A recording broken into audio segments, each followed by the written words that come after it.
Bonjour à tous et à toutes, bienvenue sur Free Matin. Nous sommes vendredi 23 mars de l'an 2018. Nous sommes à quelques jours de la célébration de la fête de la Pâque par les chrétiens catholiques.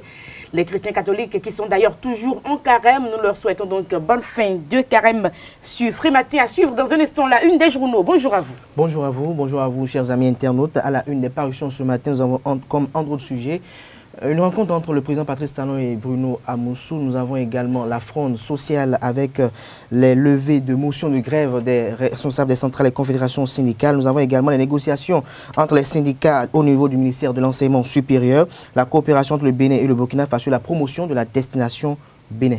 Larios Adjagbeno nous présentera dans un instant donc l'actualité sportive d'ici et d'ailleurs, le condensé de l'actualité nationale. Carles Kitome, bonjour. Bonjour Nadège, chers amis internautes, bonjour. L'espoir de sortie de la grève dans le secteur de l'enseignement et l'unanimité des Béninois autour de la condamnation des crimes rituels font l'essentiel du bulletin de ce matin. Le débat sur Free Matin, nous parlerons de l'infidélité de l'homme. Est-ce que l'homme peut devenir fidèle sous nos cieux? Nous débattrons du sujet dans un instant. Bonjour, bienvenue. Voici la une des journaux. Bonjour à nouveau, chers amis internautes. Nous démarrons par le quotidien Mutation qui affiche en deuxième titre ce matin à la une. Perspective pour les élections législatives de 2019, déferlante de la vague bleue à Diefa ce samedi. À Javon-Sébastien Germain pose les balises. La Nation, promotion de la destination Bénin. Le volet touristique du programme d'action du gouvernement prend corps toujours avec le quotidien national d'information. Accès à l'eau potable, 2 060 000 personnes supplémentaires desservies d'ici mars 2019. Matin libre, Paris, Atao et Azanaï se sont vus, toujours avec Matin libre en deuxième titre à la une. Persistance de la crise sociale, Patrice Talon à nouveau chez Bruno Amoussou. Droits de l'homme avec toujours Matin libre, le Bénin rejette cette recommandation de l'ONU. Le Télégramme, position du Bénin sur la zone libre-échange continentale. Voici pourquoi le Bénin a différé sa signature de l'accord. Congrès constitutif du parti politique de Sébastien Germain à Javon, une grande fête démocratique. C'est un titre à la une du quotidien Le Télégramme. L'économiste, assainissement pluvial de Cotonou, la BOAD débloque 20 milliards de francs CFA. Le matinal, négociation gouvernement syndicat de l'enseignement supérieur. Plusieurs points d'accord trouvés. Fraternité, fronde sociale au Bénin. Le front des trois ordres de l'enseignement divisé sur la suspension de la grève. Les bases syndicales en assemblée générale ce jour. Odile Marie Atanasso a convaincu les universitaires. L'hypothèse d'une année blanche écartée. Les Bénin intelligents, Martin Assogba au sujet de la crise sociale. Les difficultés auxquelles nous sommes confrontés viennent de l'ancien régime. Le pays émergent. Rebondissement dans l'affaire d'achat d'appareils talkie-walkie au profit de la police républicaine. Voici les preuves qui accablent le troisième adjoint au maire de Cotonou, Isaac Aïvodi. La lutte contre la corruption sous talent ne doit pas être un vain mot. Nécessité pour le chef de l'État d'assainir son entourage. Mouvement de débrayage avec le pays émergent. Les écoles toujours fermées. Le gouvernement s'entête et fait la sourde oreille. Le secrétaire général de la CSTB, Kassamampo, invite les enseignants à poursuivre la lutte. L'économiste, programme élite BRVM Lung, l'imprimerie Toundé et AGETIP sélectionné. Le Béninois libéré. Loi des finances 2018, le coup de pouce de Patrice Talon au PME Nord-Sud quotidien, dégel de la crise. De nouveau, l'école s'éveille. Jack Pata, crime rituel au Bénin. Dagbo du Esprit s'institue les responsabilités et rassure. Nous nous occupons du spirituel. Les parents doivent s'occuper de l'éducation et de la sensibilisation des enfants. L'État fera ce qu'il pourra, d'ici Dagbo. Dégel de la crise, l'intersyndicale de la maternelle et du primaire donne l'exemple. Face à la bonne foi du gouvernement, les enseignants du secondaire n'ont plus le choix. Titre Libération, l'événement précis. Face au dernier cas de sacrifice humain pour des rituels, des dignitaires appellent à la démolition des Kenessin. Le routier, recrudescence des crimes rituels. Toboula, les dignitaires religieux, une cause commune. Le potentiel reçu sur forum politique hier pour se prononcer sur les homicides et infanticides ces derniers jours, la thérapie d'Egla pour décourager les sacrifices humains des brouteurs. L'autre quotidien pour finir, subvention financière d'installation aux bénéficiaires du projet emploi des jeunes. Modeste Kérékou lance l'octroi des subventions à Ndali et à Tukuntuna. Les quotidiens sont disponibles dans les kiosques partout sur l'ensemble du territoire national. Vous les avez également en ligne si vous êtes hors du territoire national. Nous passons au bulletin matinal d'information. Bienvenue au bulletin d'information de ce 23 mars 2018, 82e de l'année. En cette même date, en 1997, une femme a fait le tour du monde. Première femme à boucler le tour du monde, Catherine Chabot atteint les Sables d'Olonne après 140 jours passés en mer. Plus rien ne devrait empêcher la reprise des cours dans les universités publiques du Bénin, selon certaines presses. Presque tous les points de la plateforme revendicative de l'intersyndicale des enseignants du supérieur ont été satisfaits, excepté ceux qui concernent l'application de la nouvelle loi portant statut général des agents de la fonction publique. C'est ce qui ressort de la séance d'information initiée le jeudi 22 mars 2018 par les recteurs des universités du Bénin. Les membres de l'intersyndicale et le ministère de l'enseignement supérieur ont-ils affirmé. L'école béninoise subit toujours les conséquences des mouvements de grève déclenchés depuis janvier 2018 par les enseignants. La suspension de la motion de grève cette semaine par l'intersyndicale des enseignants de l'enseignement maternel et primaire n'a pas estompé le mouvement de débrayage. Elisabeth TV a fait le constat ce 22 mars à l'école primaire publique de Siquet Sud et de Jéricho à Cotonou. Ce jeudi 22 mars 2018, les écoliers de l'école primaire publique de Siquet Sud sont pour certains dans les salles de classe, pour d'autres dans la cour de récréation et quelques salles restent fermées. Cette animation partielle est le fait des directeurs et enseignants stagiaires qui, incapables d'observer la grève, assurent les activités académiques. À l'école primaire publique de Jéricho, la plus grande du Bénin, la plupart des portes sont closes à cause du respect du mouvement de grève par les enseignants titulaires. Effectivement, vous êtes venu me voir à l'œuvre, mais je m'avais dit que j'ai été toujours à l'œuvre dans la mesure où, administrativement parlant, je ne suis pas indiqué pour aller en mouvement.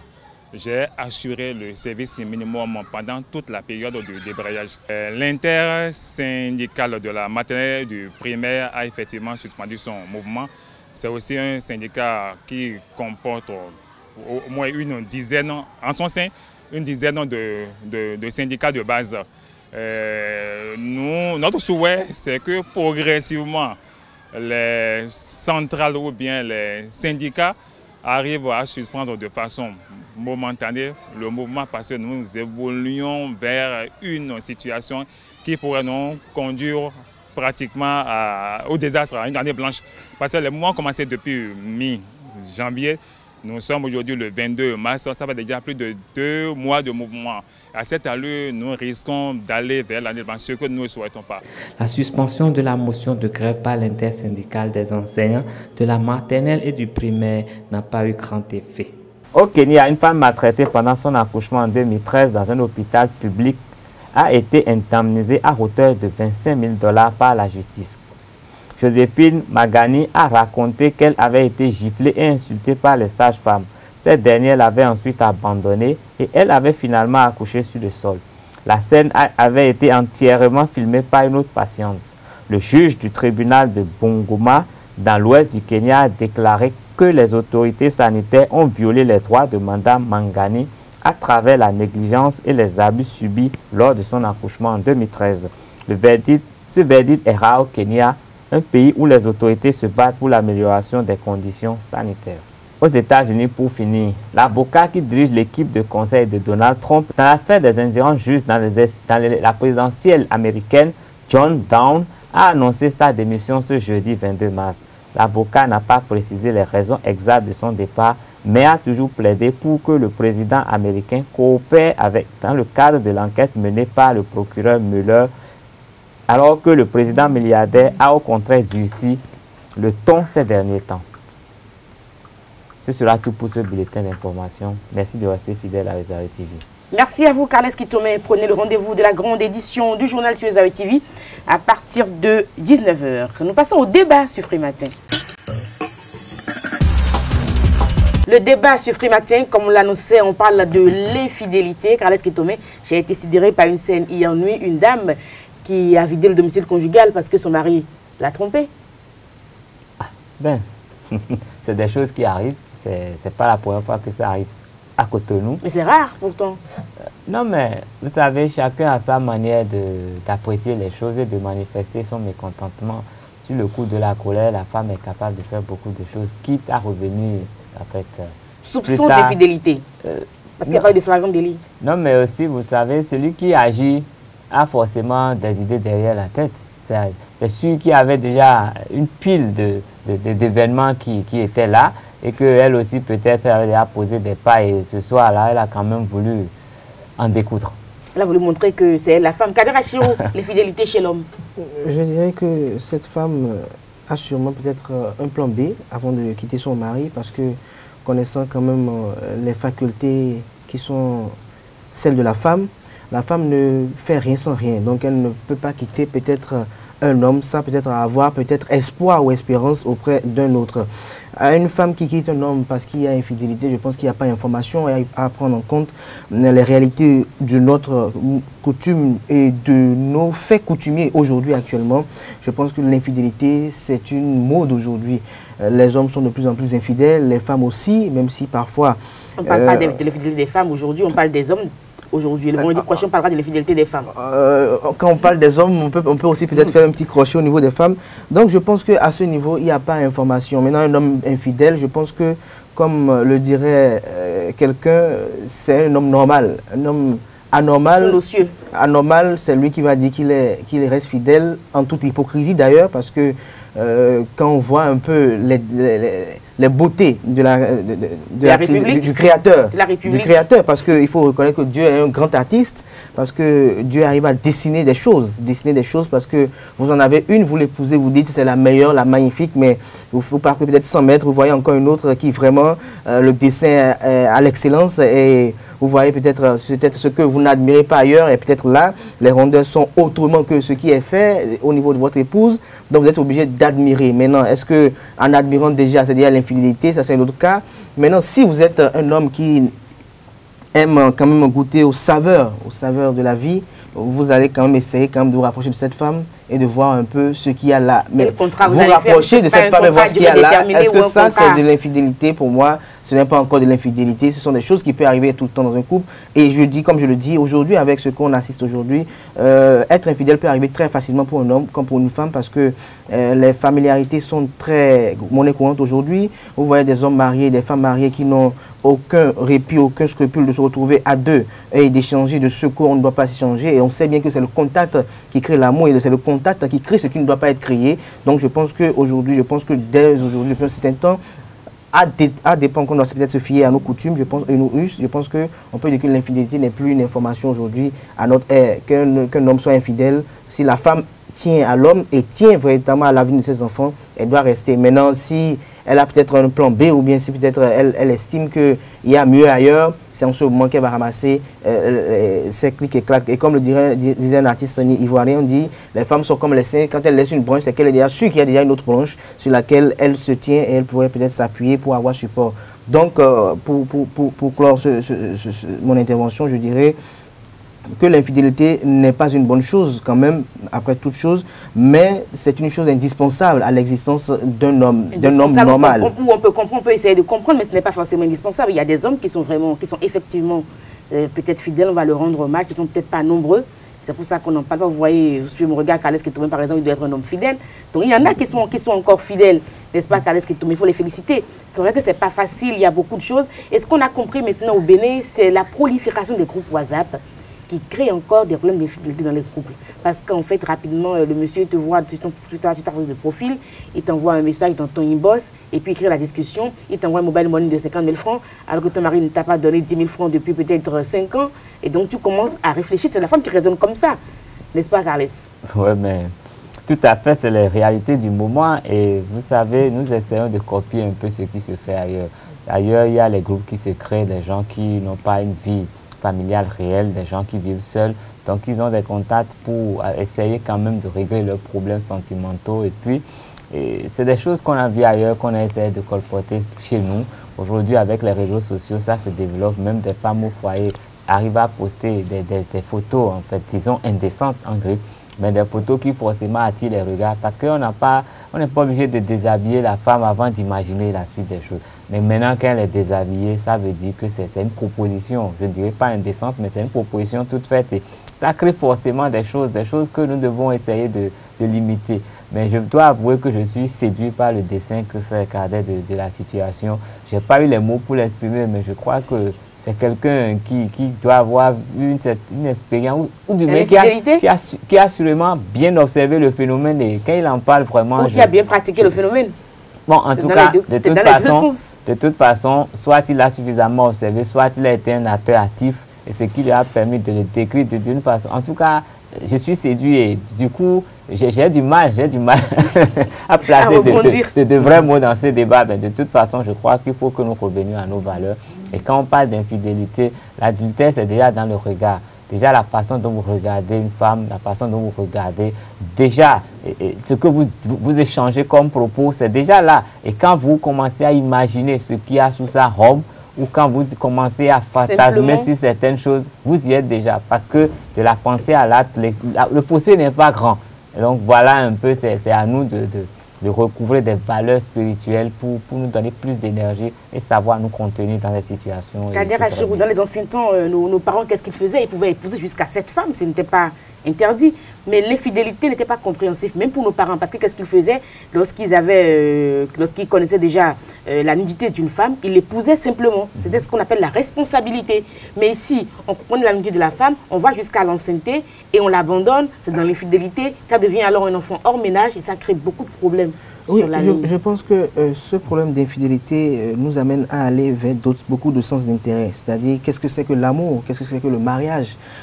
Aujourd'hui, à un certain moment, le caractère sacral de beaucoup de choses ont perdu leur valeur. Le sexe n'a plus de valeur aujourd'hui. C'est devenu quelque chose qu'on peut acheter avec même 1000 francs, même 500 francs à Cotonou. Le mariage n'a plus véritablement son sens. Vous voyez des femmes mariées, mais qui s'adonnent toujours à des sorties pas très nobles.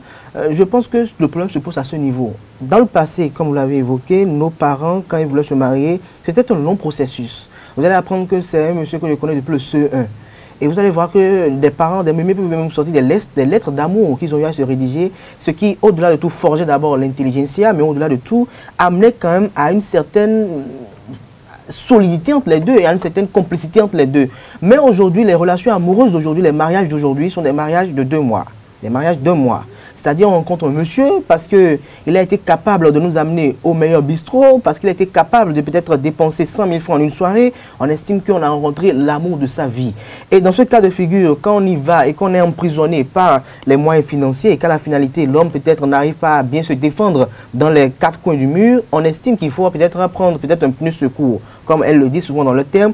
Et du coup, il y a peut-être un jeune qui est là, qui peut-être met de l'air dans le pneu pendant que le monsieur, lui, peut-être prend le pneu peut-être pour sortir sous la voiture. Donc, dans cette caricature de la chose, on est à même de se dire que les temps anciens sont quand même plus mieux que les temps modernes aujourd'hui. Mais la véritable faille de cette question d'infidélité aujourd'hui au temps moderne, c'est qu'on n'arrive plus à vouloir respecter les gens. Il n'y a plus de respect entre les gens de façon mutuelle parce qu'on estime que depuis la question de la modernité, depuis qu'on veut copier le modèle occidental, on copie tout de façon bête et naïve, parce que au-delà de tout, nous avons des réalités aujourd'hui chez nous en Afrique qui préservent beaucoup de choses. C'est en Europe que vous allez voir peut-être un enfant qui couche avec sa mère et qui ne vont pas peut-être en faire un véritable problème parce qu'ils vont estimer que c'est peut-être quelque chose qui arrive et qui peut se passer. C'est en Europe qu'on verra peut-être un père coucher avec sa fille, peut-être qu'ils ne vont pas en faire un véritable problème. Mais en Afrique, ici, ce sont des choses où on peut même aller jusqu'à vous égorger parce qu'on estime que vous êtes peut-être possédé d'un mauvais esprit. Ici au Bénin, comme je le disais tantôt, pas pour vous-même, mais en Afrique aujourd'hui de nos jours,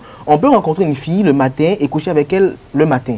On peut rencontrer une fille le matin et coucher avec elle la minute qui suit. Et dans ce cas de figure, dans cette caricature, je crois que l'infidélité est probablement possible. Quand vous allez voir une fille... Parce qu'on l'a manipulée, la fille, il ne faut pas accuser les jeunes filles. Non, quand on les a manipulées aussi, il y a des hommes comme vous qui sont assez doués pour parler et les embrouiller et après elles se laissent aller parce que comme je l'ai dit, il y a des problèmes de misère qui se posent dans le pays. Vous lui sortez un billet de 5 000 francs qu'elle a vu il y a peut-être longtemps. Vous voulez qu'elle fasse quoi, franchement? On parle de problème de misère, mais je pense que c'est une question de maturité. Au-delà de la maturité, c'est une question qui amène à faire une rétrospection sur l'éducation reçue. Et est-ce que l'enfant a été éduqué avec les instruments des temps modernes? L'enfant qui est éduqué et qu'on lui parle de l'amour et que déjà l'enfant à 9 ans, c'est ce qu'on appelle le 14 février, quand on parle de célébration de la Saint-Valentin, ne soyez pas surpris que l'enfant à 11 ans cherche à embrasser. Ne soyez pas surpris que l'enfant à 12 ans embrasse quelqu'un qui a 18 ans. Vous allez voir, peut-être parfois, c'est quand même de phénomènes qu'on observe dans la société. Parfois, c'est même pas les adultes de 18 ans qui le font. C'est les enfants qui amènent parfois les adultes à le faire parce qu'ils ont eu à regarder ce qu'ils ne doivent pas regarder. Par le passé, il y a des choses qui se font. Par le passé, au-delà de tout, quand on parle d'amour, quand on parle d'infidélité, la femme a beaucoup peur. Même quand vous êtes une femme mariée par le passé, on vous invite, vous n'avez pas ce courage, vous n'avez pas l'autoprudence d'aller, de vous rendre à ce rendez-vous. Mais aujourd'hui, des femmes sont mariées, vont jusqu'à dans la chambre d'hôtel avec les hommes et estiment qu'elles peuvent ne pas se déshabiller là. Alors que déjà, le fait d'accepter ce rendez-vous, c'est déjà une sorte d'infidélité. Parce que quelqu'un qui vous voit là, avec cet homme, quand on sait comment en Afrique on réfléchit, automatiquement on se dit, cette fille dans ce lieu avec ce monsieur est peut-être en train de faire des choses qui ne sont pas... Et si vous êtes en mini et qui touche vos cuisses? En mini, voilà également, voilà encore le mode vestimentaire. Je pense que même le mode vestimentaire, c'est de là même qu'est parti le véritable problème, parce que quand on parle même du côté de l'enseignement et autres, quand on voit les filles qui viennent dans les écoles ou bien au niveau des écoles primaires, hier par exemple à Calavi, il y a un maître qui a été arrêté parce que il paraîtrait-il qu'il couche avec sa fille et une fille au CM2. La fille au CM2, elle a 17 ans, et quand on voit la photo de la fille, vous voyez ce qu'elle met comme uniforme, vous vous dites mais comment le directeur même de l'école peut accepter que les enfants s'habillent comme ça déjà au primaire? Et comment un homme sérieux, effectivement, peut voir ça et ne pas réagir? Parce qu'après tout, nous sommes des humains et nous sommes des animaux, comme l'a dit tout à l'heure le prêtre du phare. Donc, comme si nous sommes des animaux, nous pouvons réagir de façon instinctive à certaines choses, situations de la vie. Donc, ne soyez pas surpris, comme on l'a évoqué tout à l'heure, qu'un homme envoie peut-être 50 000 francs à une femme parce qu'il a vu quelque chose qu'il veut découvrir. Il a vu quelque chose qu'il a l'envie, ou bien un besoin irrésistible. Encore un an, parce qu'elle est mineure à 17 ans. Elle est toujours mineure, non? Vous savez, quand l'envie, ce qu'on appelle véritablement l'envie, parce que quand on parle de sexe, je pense qu'il y a l'envie est différent du besoin. Quand l'envie vous prend, parce que par ses cornes, je pense que vous ne voyez plus peut-être ce qui est là, vous ne voyez plus si c'est une petite fille, mais vous voyez peut-être les rondeurs. Et quand on qualifie peut-être les rondeurs, je pense qu'à ce moment donné, on veut peut-être voir ce que ces rondeurs vont nous apporter de plus. On va refaire le débat sur les rondeurs, parce que de plus en plus, je vois que les femmes rondes ont pris, ça prend de l'ampleur, alors qu'il dans le passé encore récent, c'est les femmes minces qui étaient... Non, mais elles ont été valorisées à un moment donné. N'oubliez pas que Mewe avait fait une chanson pour valoriser les femmes qui avaient les gros seins. Bien sûr. Depuis, il y a Miss Aoulaba, il y a Miss Nana Ben, beaucoup de choses qui se font et qui valorisent les rondeurs des femmes, ce qui fait que les femmes, les femmes n'étaient pas complexées par ces formes-là en Afrique. À un moment donné, avec les concours Miss, il y a eu un semblant, mais je crois qu'elles ont encore pris plus de valeur avec le temps. Mais dans ce débat, je voudrais dire que ce phénomène n'est pas nouveau, parce que quand on fait un petit tour dans l'histoire et qu'on va chercher l'origine du nom Agasouvi, ça dénote tout. Parce que les Agasouvi, c'est des enfants qui sont venus au monde par les femmes du roi, pour ne pas dire les princesses, mais qui ne sont pas du roi. C'est pas inclusion d'un autre individu dans la reine et qui est passé de chambre en chambre. Parce que le roi ne s'en occupait pas, il était trop occupé pour tous ces enfants qui sont les Agasouvi. Et donc ça, c'est presque officiel et on le sait. Donc quand on fait recours à ça... Il y avait des mythes parce qu'avant on disait que si tu fais ça, tu peux mourir. Des familles dans lesquelles on disait si tu es marié. Ça n'a jamais empêché les gens de faire ça. Écoutez bien les histoires au village, il y a des grands-parents, quelqu'un a pris la femme de l'autre. Quelqu'un enceintait la femme de l'autre et elle était obligée de récupérer cette femme qui est. Il faut écouter un peu les histoires des Moutondi et autres. Il y a quand même des histoires des familles dans notre pays qui révèlent beaucoup de choses. L'infidélité homme et femme, c'est... En fait, je crois que elle est aussi vieille que l'histoire du monde. Seulement qu'elle était mieux canalisée, à mon avis. Parce qu'actuellement, c'est... Non, bon, je ne sais pas. Comme l'a dit avant, une femme mariée ne peut pas avec le développement de la communication, d'aller comme ça, visage découvert à un rendez-vous avec un homme. Non, mais avec le développement de la communication, les gens ont plus d'audace parce qu'on a vu d'autres faire. Ça veut dire qu'on peut le faire aussi, on ne va pas en mourir. Et même, ce n'est pas forcément le code vestimentaire. On a vu des femmes portant le voile, mais qui ont fait le tour de toutes les cases du village. Porter le voile, être dénudé ou bien habillé, je crois que c'est d'abord dans la conscience. C'est dans la conscience et dans les yeux que tout se passe. Donc, c'est l'homme qu'il faut considérer quand on parle de ce sujet-là. Je vous ai dit que Kales Kitome est un homme fidèle. Merci à vous, Kales Kitome Kaderachirou. Merci, c'était le débat sur Free Matin. Nous passons au sport. En sport sur Free Matin, un troisième match test pour les écureuils juniors. Un match test qui va se jouer ce vendredi. Larissa Diaboueno, bonjour. Bonjour Nadège, bonjour à tous. La sélection nationale junior poursuit sa préparation en prélude au démarrage des éliminatoires de la CAN U20 Niger 2019. Valère Wandinou et ses protégés vont jouer en amical cet après-midi au stade René Pleven de Cotonou contre l'équipe de ESAE FC. Basket à présent, la 5e journée de la phase de zone du championnat national de première division va se jouer ce week-end, précisément demain samedi. Tout à fait, Nadège. Et entre autres matchs à jouer lors de cette journée, Espoir rencontre les hommes de AOL. Énergie Basketball Club rencontre Renaissance Dames. Et à 20h, sur les parquets de l'Unafrica de Cotonou, l'ASPAC Homme rencontre Renaissance Basketball Club.